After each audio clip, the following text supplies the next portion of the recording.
Ce soir, je vais vous parler d'une information qui est un peu passée inaperçue là, au milieu de tout le marasme que l'on a actuellement. Et pourtant, elle pourrait peut-être changer notre planète foot, les amis, j'abuse pas. Révélation du très sérieux média anglais The Independent. Cette semaine, regardez ce que ça dit. On apprend que l'UEFA va se tourner vers une entreprise américaine, Relevant Sport, pour la commercialisation de ses droits à partir de 2027. Alors ça veut dire quoi?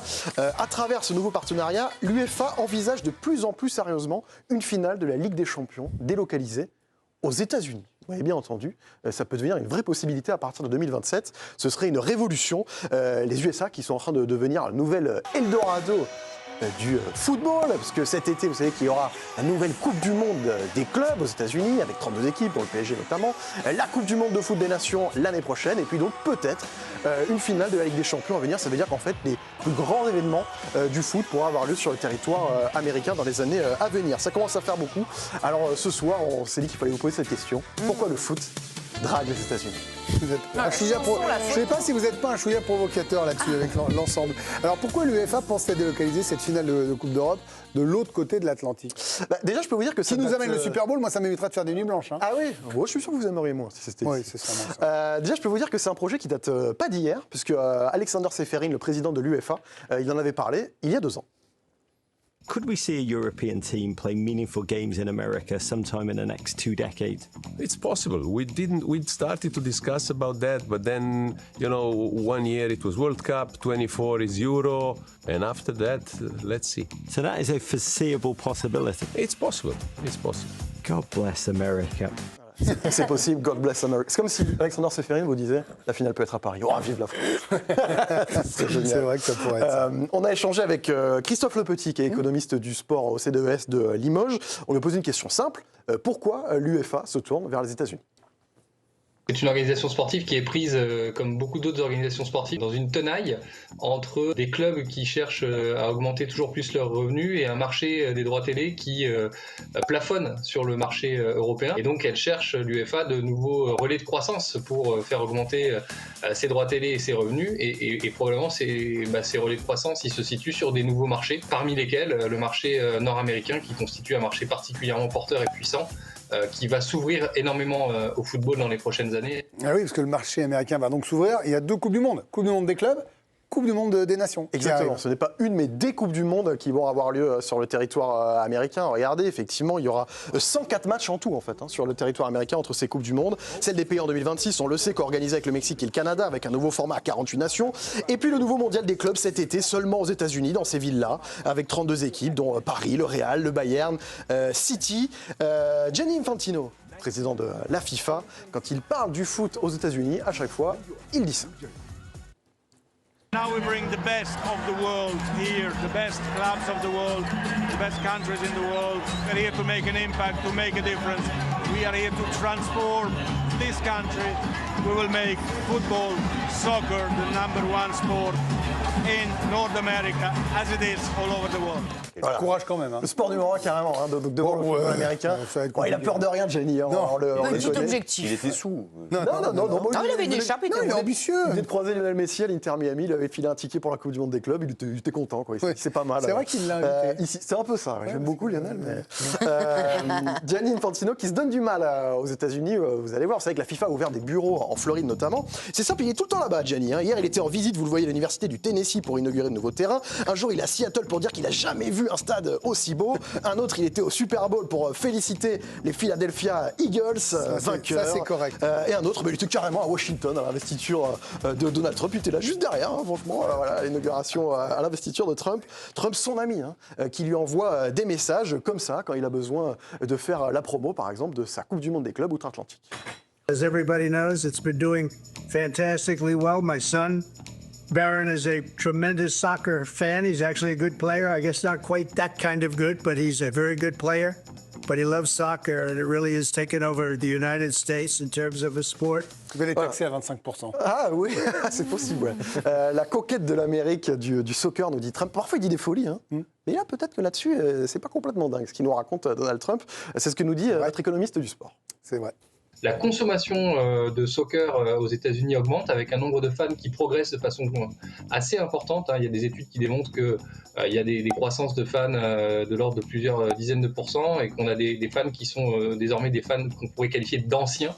C'est-à-dire qu'il y a une vraie culture du football qui est en train de se développer. Nous, on avait été par exemple dans le cadre d'une formation sur le marché nord-américain, on avait des agences, dont l'agence Relevant qui a gagné la commercialisation des droits auprès de l'UEFA, qui indiquait que le marché était très demandeur pour accueillir des rencontres du football européen.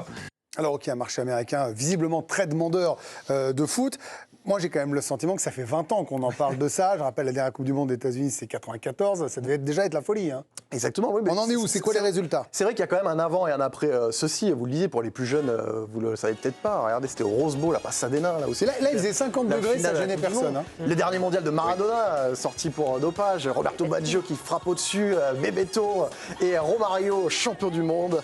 Oui, c'est vrai que la MLS, ce championnat, avait été créé avec l'énergie autour de ce mondial. Le foot féminin s'est beaucoup développé. Ça a été un point de départ. Mais c'est vrai que chez les hommes, ça a pris un peu plus de temps. Ça ne s'est pas forcément fait avec cette Coupe du Monde. Mais regardez quand même les chiffres aujourd'hui aux États-Unis. 335 millions d'habitants. Il y a aujourd'hui 4,2 millions de licenciés de soccer. Voilà, vous voyez la différence par rapport à la France, évidemment. Mais le nombre de licenciés explose parce que là, il se passe vraiment quelque chose cette fois-ci. C'est ce que nous a expliqué Jérôme Méhari, qui travaille comme intermédiaire entre la France et le championnat américain.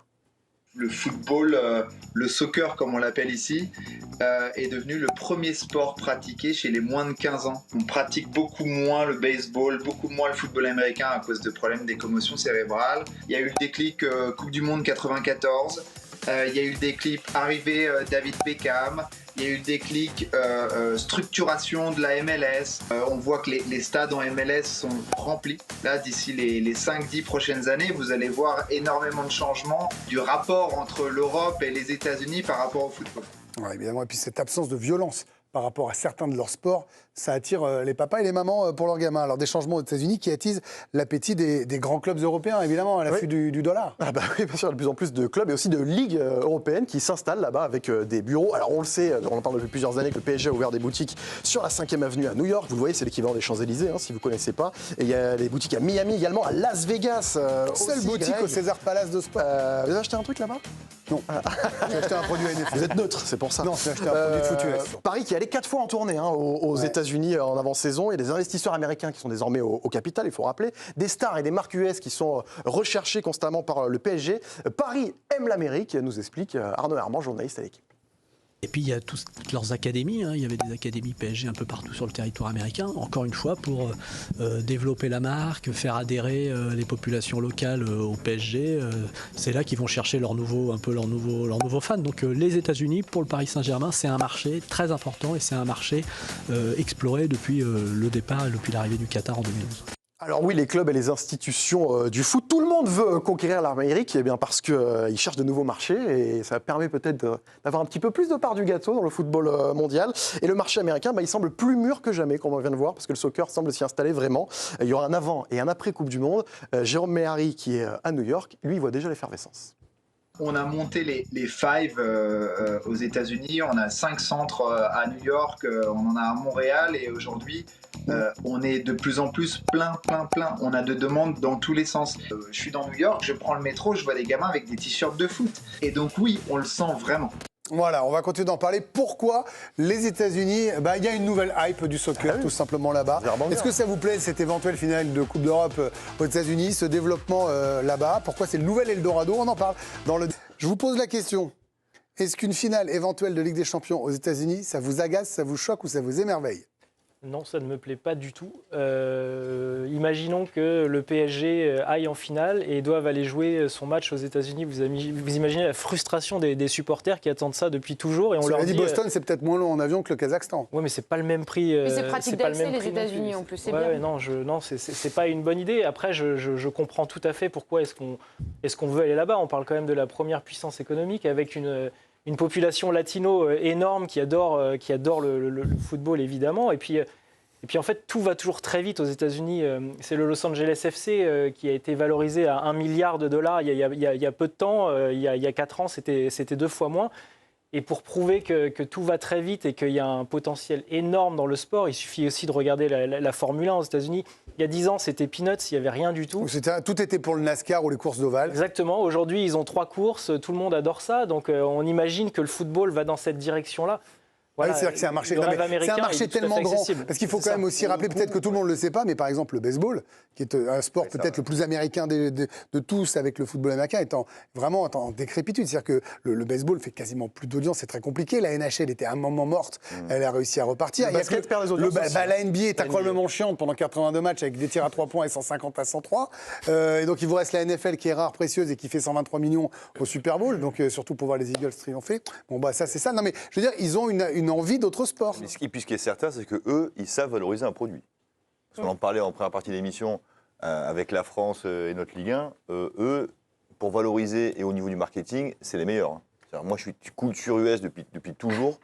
Et donc, cette finale Ligue des Champions. Mais non, moi, je rejoins... Ah non, mais là, non. Ça, non. D'accord. Que le soccer devienne populaire. Ça non. Vous voyez, invitez-moi, bien sûr, mais pas de finale. Hein. On rigole, mais déconnez pas. Mais que le soccer devienne populaire là-bas, je trouve que c'est génial. Vraiment. Mais une finale de Ligue des Champions, qui est un événement extrêmement populaire en Europe, n'a rien à faire aux États-Unis. D'accord. Rien du tout. Mais alors après, c'est vrai, Vikash, qu'on râlait peut-être, ou certains râlaient sur le fait que l'Arabie Saoudite arrivait comme ça aussi, organiser de plus en plus d'événements. Les États-Unis ont un savoir-faire, je reprends ce que vous disiez depuis de nombreuses années par rapport à ça. Il y a une question de légitimité là-dedans. Est-ce que vous comprenez qu'on s'ouvre finalement, j'élargis un peu le débat, aux marchés émergents qui peuvent être eux aussi fans de foot ? Ah bah oui, il y a des joueurs potentiels partout dans le monde, mais même pour les joueurs européens, ça permettra d'aller jouer. Alors, en plus, le championnat commence à s'élever. Ils ont aussi un sport universitaire, une façon de voir les choses qui pourrait être différent, avec un système de draft et peut-être une ligue fermée. À mon avis, ça changera beaucoup de choses. Là, c'est peut-être un modèle sur lequel on peut nous s'inspirer, puisqu'il n'y a plus de montée, plus de descente, il n'y aurait plus toutes ces fragilités dont tu parlais tout à l'heure. Après, moi, je trouve ça plutôt pas mal de délocaliser la finale de Ligue des Champions, parce que c'est le moment où normalement ton équipe ne joue pas dans ton stade, puisque c'est une finale dans le stade de quelqu'un d'autre. Donc pourquoi pas le jouer ailleurs ? Je veux dire, quand tu joues Barça-Real ailleurs, tu pénalises soit le Barça, soit le Real. Là, tu pénalises à peu près personne, puisque c'est dans un autre pays, dans une autre ville, donc ça ne change pas trop le problème. Il faudra juste s'organiser pour faire venir les supporters. Je me souviens de la finale de Copa América qui avait été jouée la Copa Libertadores. Ça pour les mauvaises raisons. Pour les mauvaises raisons, évidemment, elle avait été jouée. Mais de toute façon, tout se délocalise. Les joueurs se délocalisent. Ils sont aimés ailleurs. Mais vous parlez de tout se délocalise. La réalité, c'est que la NFL fait 5 ou 6 matchs par an désormais en Europe, que ce soit Londres, Munich, prochainement en Irlande. La NBA est venue 2 soirs à Paris. Pas leur finale. Pas leur finale. Et ils ont déjà la Coupe du Monde des clubs. Et si on vous met un match de championnat, vous dites vous faussez le championnat avec les heures de vol. Jérôme, la finale, on la regarde à la télévision, nous. Pour beaucoup de gens, on va la regarder à la télévision, qu'on la regarde. Oui, et même les supporters, souvent, on la regarde à la télévision. On va la regarder, là, du coup. À 20h, c'est pas un problème, ils jouent à 16h. Oui, donc on repart sur... Oui. Si vous la voulez à 21h en France, vous jouez à 15h. Donc tu délocalises la finale aux États-Unis en les faisant jouer à 16h pour que nous on la voit à 21h. Mais la Coupe du Monde de foot, ce sera comme ça. Oui, d'accord, mais la Ligue des Champions... Jouer à 16h, Jérôme.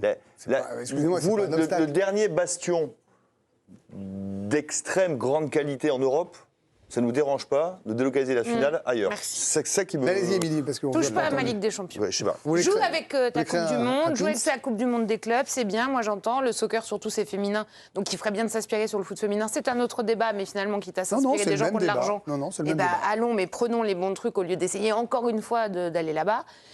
La Ligue des Champions, pitié, c'est européen. Enfin, on a un truc qui fonctionne. Avec un nouveau ça avait vachement bien fonctionné en France. Vous vous souvenez au Stade de France ? Ils sont ravis, les supporters de Liverpool.